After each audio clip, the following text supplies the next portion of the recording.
So, hot take. Lighting in films and TV shows are not as good as they used to be.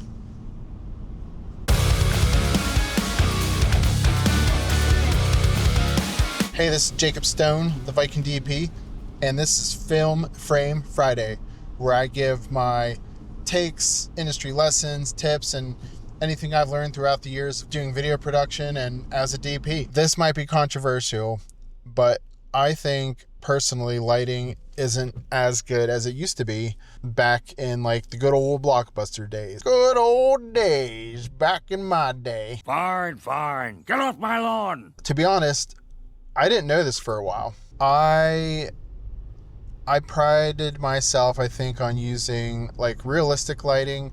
Like as you walked into a room, what did you see? And that's how it should be lit. It makes sense, right? Like as you walk into a room, you're like, all right, there's a lamp here, there's a ceiling fan, there's a window.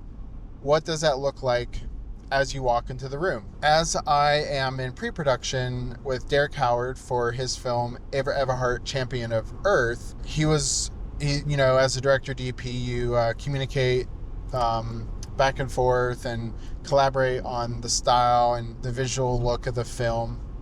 And he was telling me a lot about what he liked in a film, and he is inspired by like the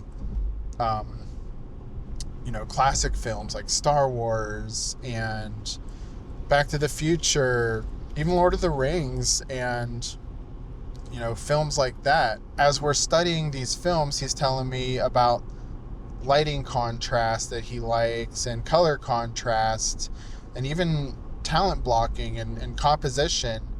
As I'm studying these films, rewatching them, and really gearing up for this film and the style he wants, I noticed stuff that he's pointed out. And as I watch old films and new films, I'm like, wow, he's right. Cinematography is so different. For instance, take a look at Indiana Jones, Raiders of the Lost Ark. And you look at this scene where Indy is packing and you see them moving around the room, but they are the ones who are like leading your eye. They are blocking the scene, like the talent's blocking the scene. It's not all these camera tricks. The camera's movements are pretty basic, just panning back and forth, maybe a little bit of crane movement, but that's it. And you look at the lighting too, on how they used to do it. Granted, back in those days, the lighting was dependent on what they had. They shot on film cameras. They had very big tungsten sources. But if you look at the lighting contrast, the brights are bright, the darks are dark, and it draws your eye. And it's real. It's what's in the room, but it's like it created this world. It's kind of hyper real. And I think we lost that magic in films today. For instance, a lot of people have said that the lighting in Stranger Things looks flat. And granted, I love Stranger Things. I love watching it. I think it's a cool story.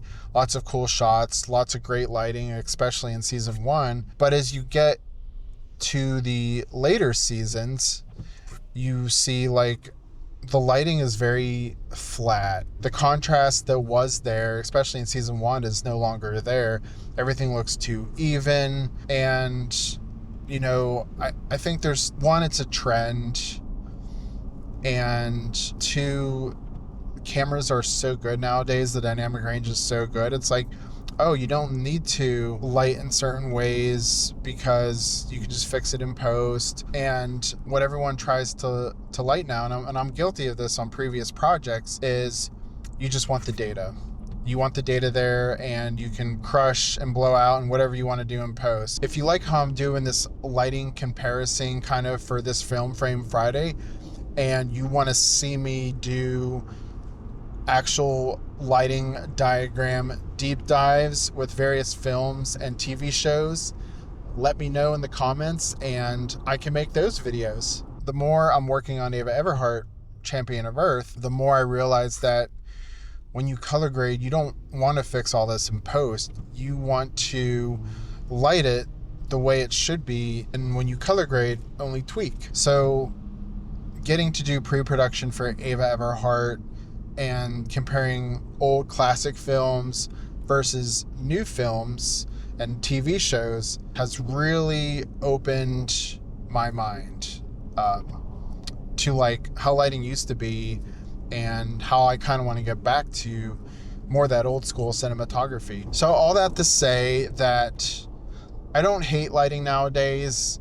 I think every cinematographer has their style with, especially with the director that they're working with. I just am watching these classic films and I was like, they look so good. I love the brights. I love the darks. I love all the contrast between lighting and color in the scene. And I want to start incorporating that more into what I'm shooting, bringing back what people really loved about the classics. So if you want that as part of your project, hire me as a DP and let's get these projects rolling. So if you like this video, feel free to like it, comment what you want to see next, subscribe, and check out more of my videos and stay tuned for the next one.